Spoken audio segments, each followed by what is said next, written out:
I live with my parents. Today, I wanted to start with showing you my small house pre-tour.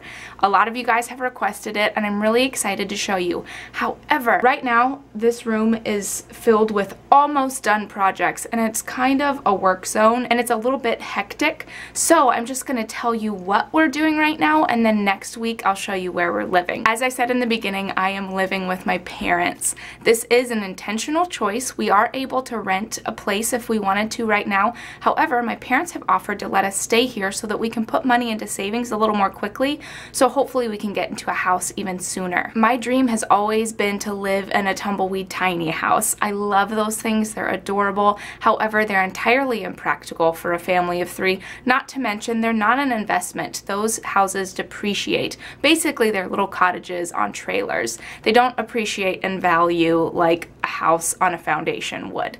So that's never going to happen. But with this opportunity where we're living in one room, I've decided to make our family room, our bedroom, our kitchen, and our dining room, plus our daughter's bedroom, all in one room. And I'm really excited about it. So far, it's worked out. We've kept our belongings simple. Everything fits in here so far. I do have one more carload coming up in about a month. So at that point, it's going to be a little bit more filled. But right now, I'm working on the bones of the project, and that's the furniture. I've got some armoires that don't have legs. The table behind me isn't mounted to the wall, although it has been stained, and I love it. And hopefully this is going to be my filming area. I've got a console that needs a shelf put in. I've got walls that are not painted, so there's a lot going on right now, but hopefully next week, though it's not going to be anywhere near done, it will be a little more put together, and then I can show you what we've come up with. Though we aren't going to live here forever, I'm kind of falling in love with it, and I'm afraid I'm not going to want to leave. It's so much fun living in a small space and having only the amount of things that you can hold in that space. Bradley, my little 2-year-old, is having fun with it. She loves the little room she has, and I'll just give you a disclaimer, it's in the closet. I've always wanted a tiny nursery. That was the very first thing I ever loved that was tiny as far as homes are concerned. And if you Google search closet nurseries, you will see the cutest nurseries you've ever seen in your life.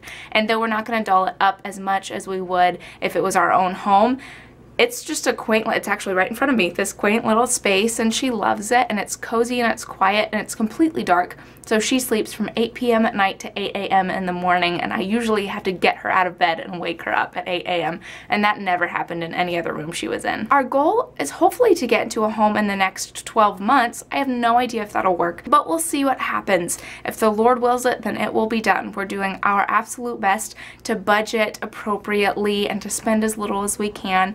And even here, I'm buying furniture that hopefully we can move over to our home and use for a long time. So I'm making investments and not trying to spend cheaply just to get by. So that's just a brief synopsis of what our living situation is. If you have any questions, as always, feel free to ask, and look forward to seeing our small home tour next week. Thank you guys for watching, and I'll see you later. Bye!